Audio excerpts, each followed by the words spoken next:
Hi, this is Roger, thanks for dropping by. I think I mentioned that I was watering everything in here except the cymbidiums today, leaving the phalaenopsis on the kitchen windowsill to do tomorrow. They actually take 10 minutes, there's only 8, so they don't take long at all now because Hannah took most of hers home. Or except one that's just not doing very well at all, and she said it will probably recover better here than it will at her place. Right, so I did mention that I was going to be watering the Pleiones. They get left till last because they get a totally different feed. For those interested, sit down, get calm. It's a TDS of 750, pH of 6.5. I keep the pH relatively high most of the time. That's not high, but it's, you know, it's towards the top end of what you would do for most orchids. But basically there's sphagnum moss in the mix, and they stay wet for quite a bit of time because of the mix. So that pH is going to drop in the pot. So it should give them access to a range of pH values as they start to dry out, which should mean that all the nutrients get a go, basically. So yes, that's a high level of feed. Mathers feed their Pleiones. They use microsiemens and they feed at around 1,000, which in TDS values is it's 2/3 ish. It's not an exact thing actually, but 2/3, so sort of 650 to 700 ish. So 750 is high, but they had quite a low feed last time. It was the form of a flush. But I never flush using clean water anymore. I flush using a very low feed value because there's some strange things can happen otherwise. Anyway, we'll have a look at each plant as I water it. All we can be looking at is growth, leaf size, and are the bulbs swelling up yet? How many little bulbils have been produced? You know, those will grow into reasonable bulbs next year and probably bloom the following year. So it's all a sort of pattern that's a learning curve for me. This is my full growing season with the full collection. That doesn't mean to say there won't be any more, but I've got most of the colours that I want. And with Pleiones, quite honestly with me, it's not the name, it's the colours. You know, I've got a white one now. Well, with white ones you can have different coloured lips, so there's still some variety left there. I've got pale pink, I've got darker pink, I've got the red, I've got an orange, and I've got a yellow. So I've got most of the colours that are available within the Pleione genus. Right, so I started watering and then I remembered I was supposed to be filming. Now this is my smallest one, and effectively this is a species, this is Formosana, came from Burnham's. But the bulb itself has produced 3 or 4, so there's 2 bulbs here. There's a reasonable size one for this species and a little one. The little one has produced a single growth. The bigger one has produced 3 reasonable growths, and it's now got a bulbil growing out the top. And if you look, the bulbs at the base of these new growths are starting to swell. If you look at the size of the bulb they're hanging off of, they've got a lot of work to do to get to that size during this year. They might not. As I said, this is a strange one because it just doesn't grow very big. So that's that one. And then this one, this next one is Marion Johnson Bubs. And this was 2 bulbs, and from the 2 bulbs, this one's pushed up 2 growths. This one's pushed up 1, so from 2 we'll have 3 for next year. Now these leaves aren't giants. It's annoying when this happens because when a leaf kinks like that, it's probably not going to grow, which means the bulb isn't going to swell as much as it should do. Now I don't know how that happened. It's probably physical damage, it probably got knocked. But it means that bulb probably won't get to full size, which is a shame. But anyway, 2 bulbs into 3. This one should get up to flowering size. The bulb is actually forming quite nicely now. So that's that one. Now when I water these, they get an absolute soaking because this has got seedling bark in it, and the seedling bark is reluctant to get wet. It will, but you have to keep at it. You have to just keep pouring and pouring until it actually looks proper wet. Which means, you know, the whole pot is now absolutely soaking wet. During the growing season, I am told, again, you know, this is all new to me, that it's virtually impossible to overwater Pleiones, and it's therefore virtually impossible for the roots to rot. So, you know, you can give them some welly, basically, high feed and plenty of watering. And it probably pays not to let them dry out, which is what I've just done here. These should have been watered 3 days ago. Right, so this one is one of the two in clay pots. This is Pleione Zeus. This is the one that bloomed very badly. It bloomed quite pathetic actually. The one that lasted the longest was 3 days. That's not normal, because a friend also had some from exactly the same place, and his did very well and ended up in the show, in our show. But nonetheless, 3 bulbs, and I've got 1, 2, 3, 4, 5, 6 growths. So we've doubled up the number. So we should do well. Quite large leaves on this one. They're all nice and strong. And this one gets watered more frequently than the black plastic pots because it's clay and it dries out quicker. Ideally they should all go into clay pots, but I haven't got them. I'd have to go and buy new clay pots for next time round. But it means they would dry quicker, their watering would therefore be more frequent, and the water in the media would get refreshed more often, which is probably better than it getting a bit stale. Anyway, the growth on this is doing really well, and I hope that the reason this failed quite badly as far as its blooming was concerned because it was far too warm, and this one's more sensitive to temperature. So by keeping it cold for its winter rest, hopefully it'll be okay. And that's the only one that came from that source, because it was somebody bought in a load to the Orchid Society and spread them out on a sheet of newspaper. He just basically says, "Excuse me, there's some Pleione bulbs there, help yourself, I've got far too many." So I helped myself for 3. Quite honestly, the bloom is quite stunning if I can solve the problem of them not lasting, which I hope was a temperature issue. I wish I'd picked up 6 now. They are nice. Right, that's that one. These are not in a tray with the matting. They're in a tray because I can pick up 6 plants at the same time. I'm starting to think that I ought to use these trays more. My watering the whole lot is so much faster now. Now I know we had a clear out, you know, quite a few plants actually went in the bin, but when you're picking up 5 or 6 plants each time in a tray, you don't have to get through them quickly. So I like the idea a lot. And obviously, you know, the matting, the wet matting in the trays, well except this one, does help with the humidity immediately around the plants. Now this is a bit more vigorous, this one, quite large leaves on this one. This is Vicky. This is a star performer. The blooms on this were absolutely stunning.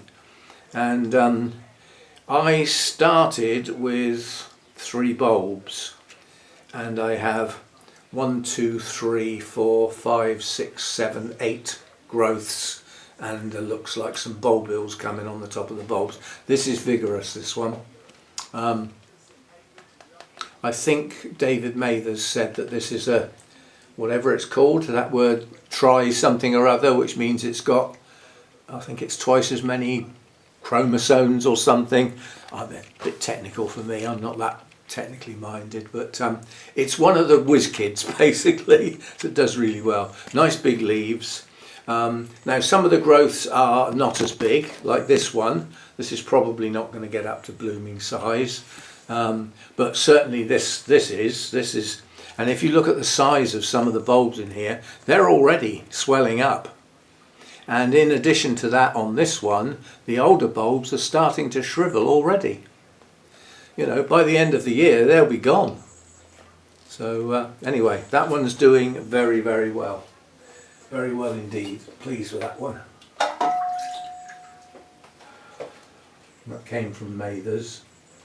It wasn't cheap. Well, none of their stuff's cheap, basically.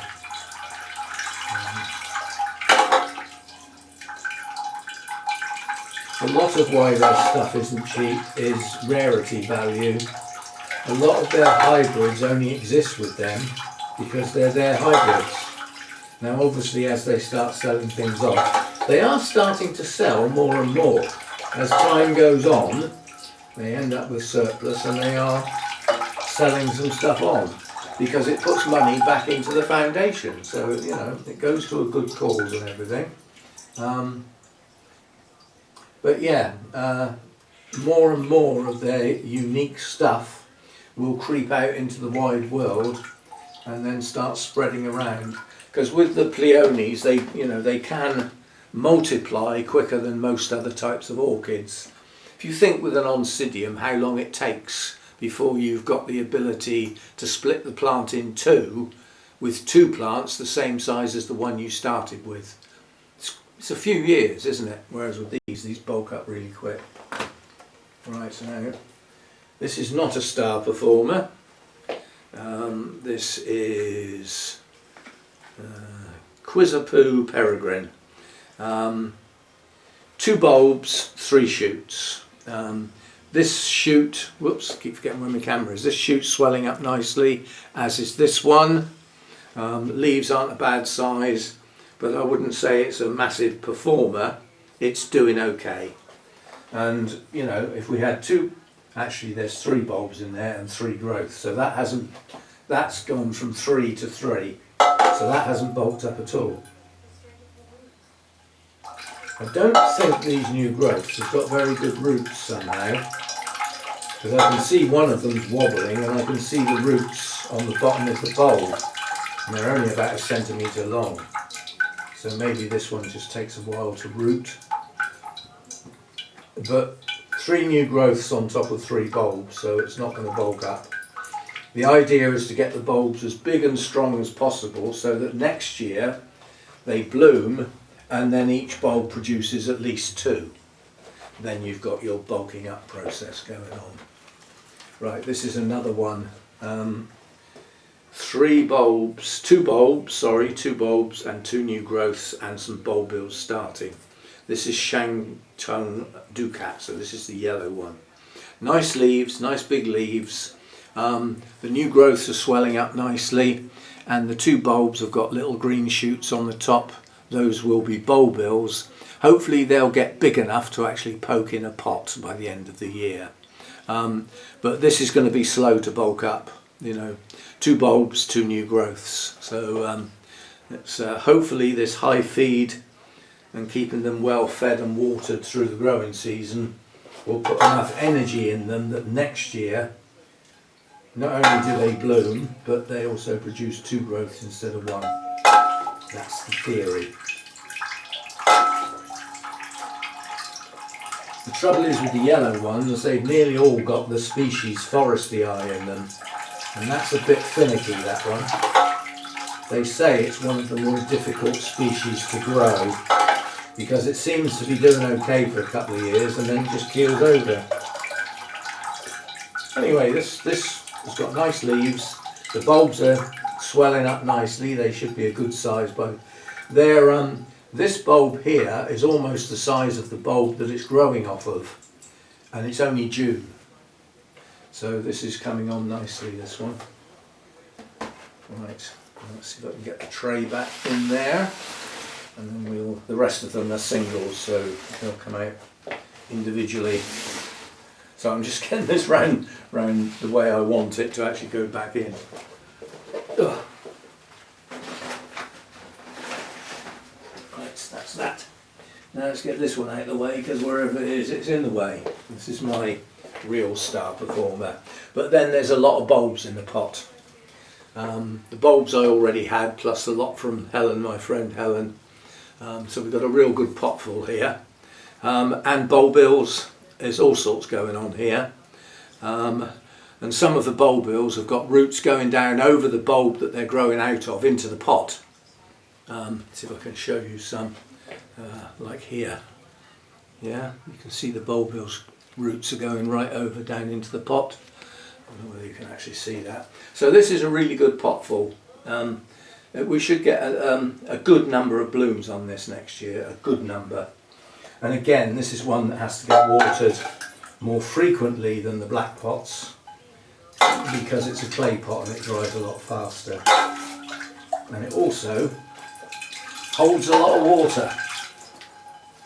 So when I water it, it uses up an awful lot. In other words, a lot of it stays in the pot and doesn't come out the bottom. That leaf is stopping my water getting in there, thank you. I was pouring the water to go down in the pot and it was just running off the leaf over the side of the pot. But we've got it now. This has got one badly kinked leaf that's actually folded over. It probably means that bulb won't develop as good as it could do, but there's plenty of good sized bulbs in here and plenty of bulbils to grow on, so that one's doing well. That is T, begins with T. Tongariro. Right, now we're into the 3 latest purchases. These came from this year's Mather's visit in April this year, so these are new to me. But nonetheless, they're doing okay. This one is red colobus, and it has been deemed by many Pleione growers to be the best red there is, the best red hybrid. Now, there's 2 bulbs in here, and 1, 2, 3, 4, 5, 6, 7, 8, 9, 10, 11, 12 new growths from 2 bulbs. This one is vigorous. So, and some of these growths should produce flowering sized bulbs next year. This one, this one, this one, this one, that one, and possibly that one and that one. So we should get a nice pot full of lovely red blooms next year. Those of you who saw it in bloom will probably remember it because it was quite stunning. So this is in Mather's media, not mine. And looking at it, it's sphagnum moss, it's got bark in there, it's got ceramis in there, which is the baked clay particles, the small ceramis. So it's a bit of a mixture, that one. But the plants seem to be doing okay. So that's the first one of the 3. That's the stronger and most vigorous. And this one is Glacier Peak, so this is the white one. This has Formos Anna in it, which in my experience is not very vigorous as a species. And this has got some relatively weak growths and 1 reasonable growth. I assume that's a reasonable growth for this hybrid, yeah? But that's not a good pot full. We'll have to see how that does. But it doesn't look very strong. It doesn't look like it's taking off.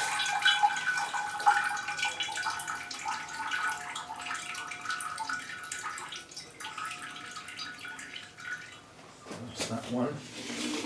And then the last one from this year's Mather's visit. That's this one, which is a single bulb and a single new growth. But there is a little bit of green on top of the bulb, which looks like we might get a bulbil, but because it's starting quite late in the year, it's going to be quite small. So a good 2 years away. And that is Kituro. And again, that's it's a yellow one. It's got foresty eye in it, which is notoriously a bit iffy. So that's that one. Now this pot is actually still wet. but because they had a very low feed level last time, I'm still going to water it so that it will replace what's in there with some high feed. Right, so that's the 3 newest ones. There's only a couple more now.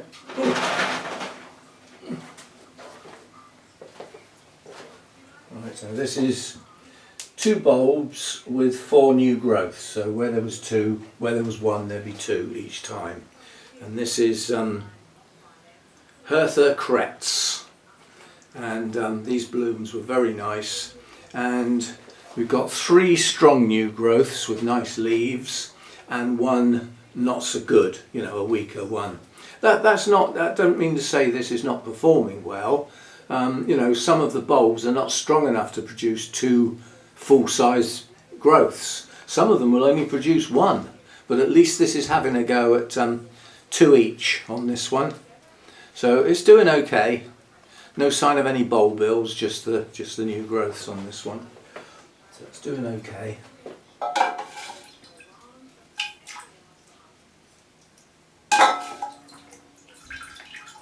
See, now this one must have been a lot drier because not all the water's coming out the bottom. I've had to top up. So it's actually holding quite a lot of moisture. So it was probably a bit dry.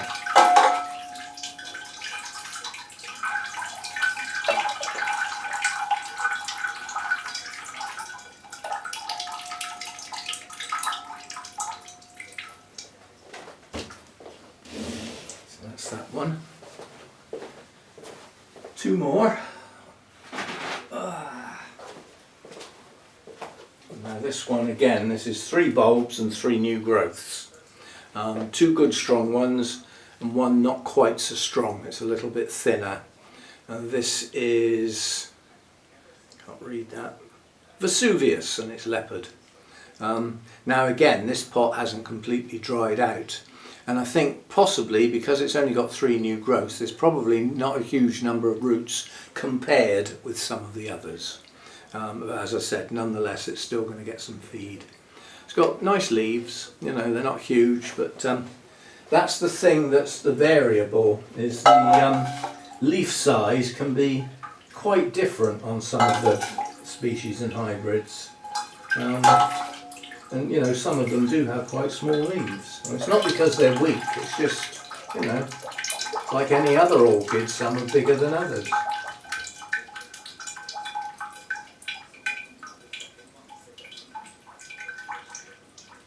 Right, that's that. And then the last one is the one that, looking at the blooms and the leaves, is possibly virused, so I keep it separate and water it last. Looking at the leaves, the colours and the patterning on some of my others, and a hell of a lot at Mather's, I'm now not so sure. But the blooms didn't look too clever. My worry is the streakiness of the leaves, especially that one. So as I said, I keep it separate just in case. 3 bulbs, 3 new growths, so it's not bulking up quickly, and that's Santorini. It's one of the ones that came from Burnham's.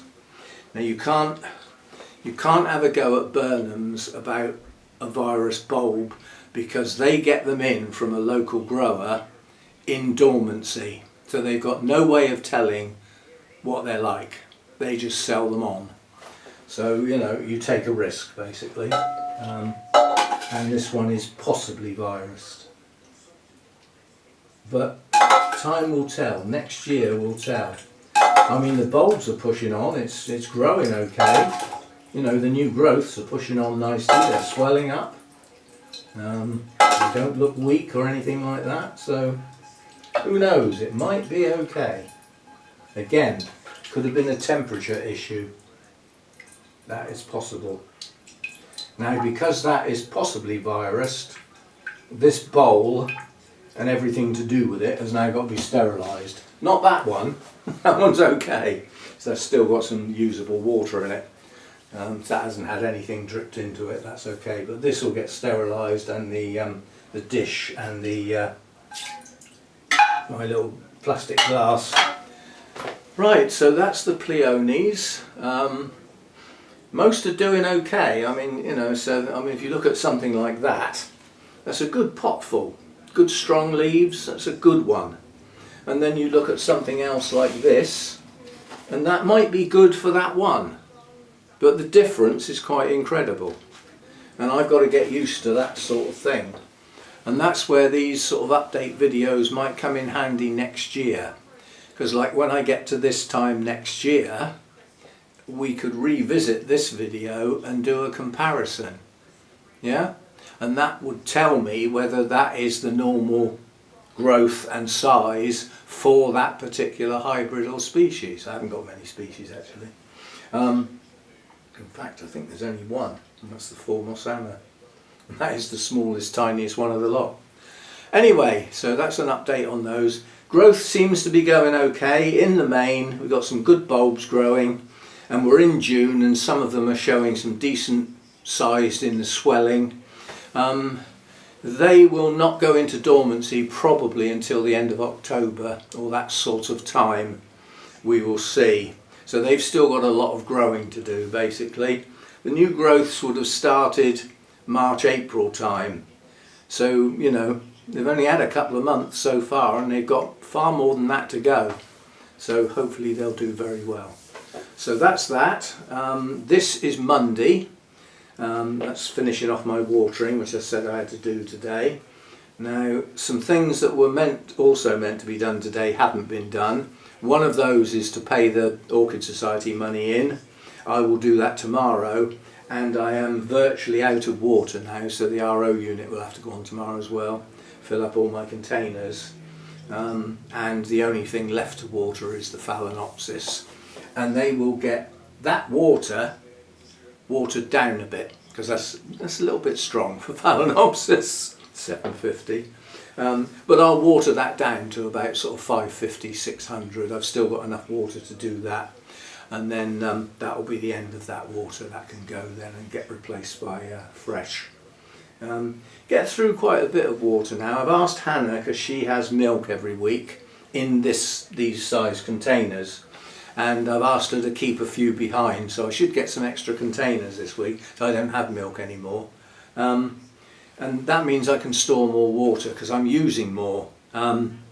Basically the mats need water, and because the Sarracenias are in here, their trays have to be kept full of water, and they're using up quite a bit. They go through it at quite a rate.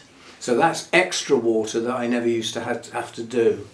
And it's the height of the growing season, the watering frequency is more frequent, so obviously I get through it quicker. So yeah, so we'll have a top up tomorrow. Generally speaking, as I watered, there weren't many orchids that I'm seriously concerned about. There were a couple that I sort of think, I don't think you're long for this world. You get a feeling for that after years and years. You just sort of think, you're not trying, are you? Now most of those got thrown out, but there's still a couple around that are not doing as well as perhaps they ought to. But in some of those cases they're pretty rare. I'd have a job to replace them ever, so we try and keep them going as best we can. What else? So this is Monday, this will get posted on Tuesday. I will do something for Wednesday. Thursday I'm out all day, literally from 6 o'clock in the morning, probably till sort of at least 6 or 7 in the evening. I will be filming at the Gardens World Live event with the National Orchid Show. I will be filming. So Friday there'll be something from the show, and some of that hopefully will be new orchids. And then at the weekend Hannah's down, so the videos end up being a bit thin on the ground. But when I offload the camera from the show, there's probably several videos worth. If I get them done on Friday, I'll have something to be able to post over the weekend when I don't normally film much when Hannah's down. We will probably be doing a garden weekend. We'll probably be doing work in the garden. And I'm hoping by then I've got some things straight. But getting some of the things straight will be much easier with Hannah's help. There's a lot of big lengths of timber and stuff have got to go round to the carport, That'll be a lot easier with one on each end. Yeah, so a lot of the tidying up and finishing off we'll do together. We shall see how it goes. Right, so that's that one done. As always, if if you're not subscribed, it would be nice if you did so. Don't forget the old thumbs up. And if you haven't used your hypes this week, don't forget those. They are a freebie from YouTube, trying to help out the smaller channels as it sees them. And they don't give away stuff like that very often. What they usually do is mess things up like they did on Sunday with most of my comments going missing. It came to pass when I did that video today and I sorted them into newest first, having got them all back so that I could see them all. The three that we could see, or that I could see on Sunday, and others could only see three, were the first three on the list. It chopped the back end of the list completely. So somebody changed some code that sort only kept the first day's worth. And then somebody probably realised, no, that's not what we meant, you know, and put it back. That's what seems to have happened. So there we go. But it's fixed now. Well, I won't say it's fixed. I suspect they just undid the change that they did because they didn't test it properly. So there we go, and I will see you. Well, this will be tomorrow's video, so that'll be Tuesday's video.